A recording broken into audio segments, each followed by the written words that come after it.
Hello and welcome back to my channel. My name is Ketch. Welcome to another reading vlog.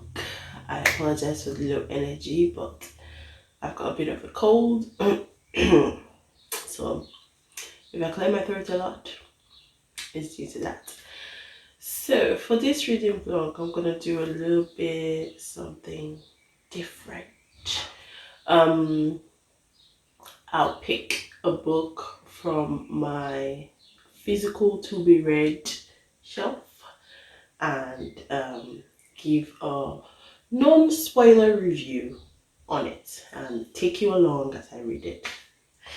So let's go to my shelf. So this is my physical TBR shelf. Just that's not part of my physical TBR, that's my husband's medical textbook. But these are the physical books that I need to read. And I don't know. What I've done is that I've ordered them in the way I want to read them anyway. So this is the first book. So this is what we're reading.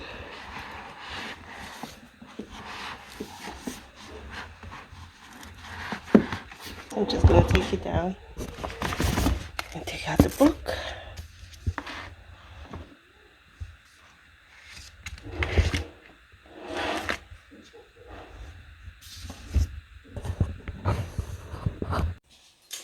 So the book for this reading vlog is The Girl Who Fell Beneath the Sea by Axie Ho. I think that's the pronunciation. And I'll read the synopsis. This is a Fairy Loot special edition signed, and it is from the March box, the March YA box. The theme was Threads of Fate. I'll read the synopsis. So, deadly storms, an ancient curse. Will her sacrifice save them all? For generations, deadly curses have ravaged Mina's homeland. Her people believe the sea god, once their protector, now curses them with death and despair. To appease him, each year, a maiden is thrown into the sea, in the hopes that one day the true bride will be chosen and end the suffering. Many believe Shim Xiong, Mina's brother's beloved, to be the legendary true bride. But on the night Xiong is to be sacrificed, Mina's brother follows her, knowing that to interfere is a death sentence. To save her brother, Mina throws herself into this water in Xiong's stead. Swept away to the spirit realm, a magical city of lesser gods and mythical beasts, Mina finds the sea god, trapped in an enchanted sleep. With the help of a mysterious young man and a motley crew of demons, gods, and spirits, Mina sets out to wake him and bring an end to the storms once and for all. But does she have time? A human cannot live long in the land of the spirits, and there are those who will do anything to keep the sea god from waking. And it has this beautiful end page art. So pretty. Just want to show you the back.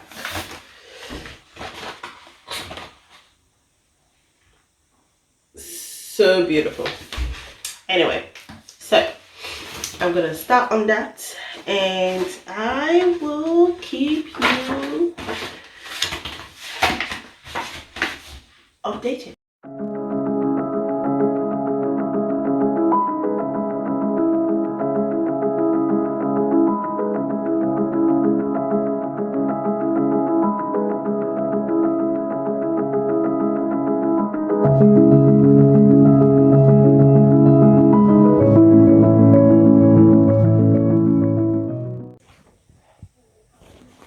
Hello, reading update.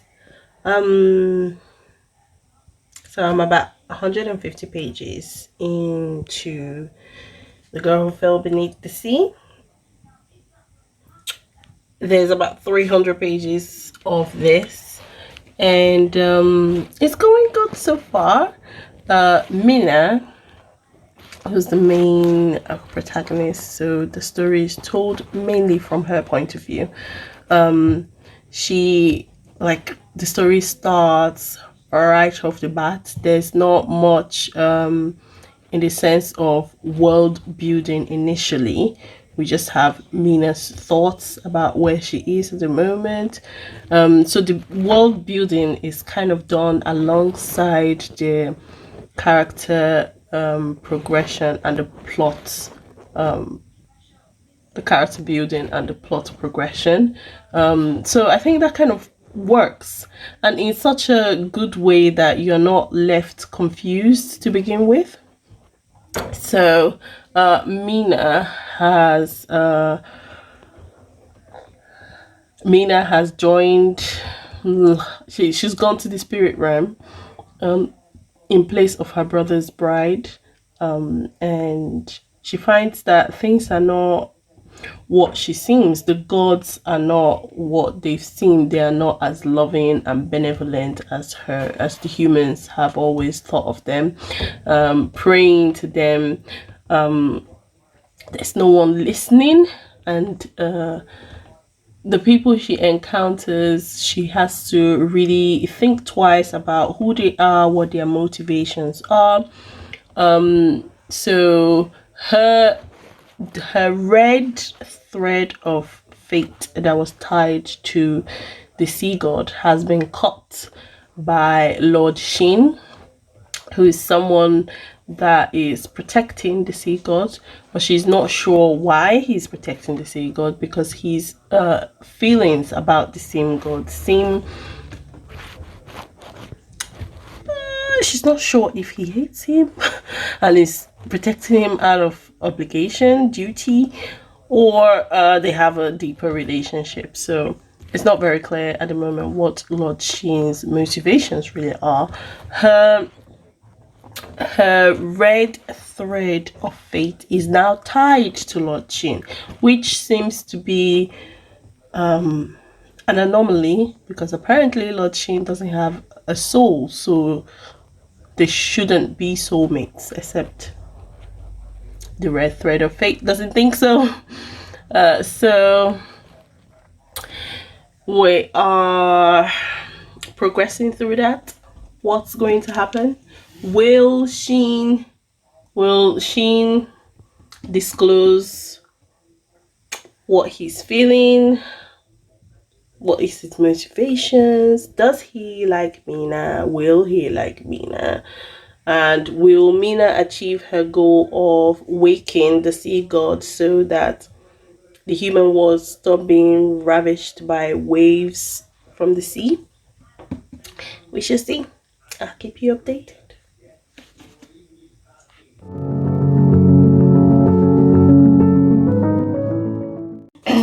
Hello. Hello. Reading updates. So I finished this. Today is Friday, the 10th of June, and I finished this last night. I loved it. 4 stars. I love that it's a standalone. I've been reading a lot of series work at the moment, and for not at the moment, for a while I've been reading a lot of series or duologies or trilogies. So it was so nice to pick a standalone. When I picked it from my bookshelf, I wasn't sure if it was a standalone because I didn't really know much about it. I got it in my Match Fairy Little box, and I've shown you how pretty it looks. So I loved Mina. So the story is told mostly from Mina's perspective. And she's just a girl that loves and is willing to sacrifice everything she is and has for the people that she loves. It's so sweet. And for such a short book, because it's only like 320 something pages long, the author did such a good job. Once the story starts, she just dives right in. I mean, within the second or third chapter, Mina is already in the spirit realm. So there was no dallying around. The world building was done alongside character introduction and plot progression, and done in such a way that you didn't feel lost, like, oh, what's going on, who are the main people. No, like sometimes when plots is driven at the same time as world building, you sometimes find yourself lost because you don't know what the world is like, especially when it comes to fantasy. But the way that Axio does it, it was good. It was good. So 4 out of 5 stars. Sometimes for me as a reader, to get a 5-star, it is not just about the writing and everything. It's also about the mood that I'm reading it in. So this book could easily have been a 5-star read if I wasn't broken up so much, and that's just due to me, my commitment, my life. That was why it was that's why I couldn't sit and read it in one go and finish it. If I had been able to do that, it would probably have been a 5-star read for me. But it was so good. It was so good. The chapters were short. The writing, it's really good, not complicated English, simple. I was reading this sometimes as a bedtime story, some chapters, to my toddlers. It was that like easy to follow and easy for them to understand. I mean, my children are like 3 years old and 11 months old, and because of this simple language, I could actually read some chapters to them when it was bedtime story time.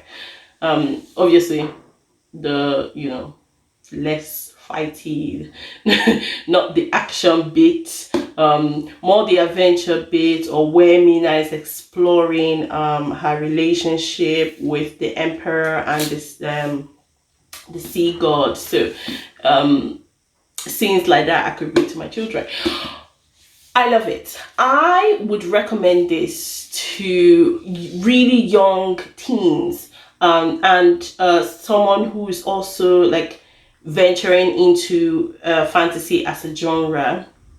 This is a very good introduction. Like the way it was written, I mean, the magic, the world, the system, how it wasn't too complicated. It was so easy to follow, and yeah, oh fab, I loved it. So that's my non-spoilery review for The Girl Who Fell Beneath the Sea.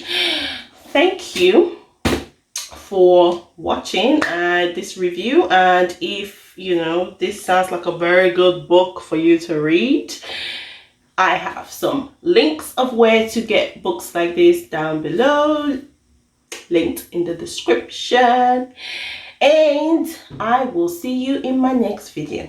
Thank you. Bye bye.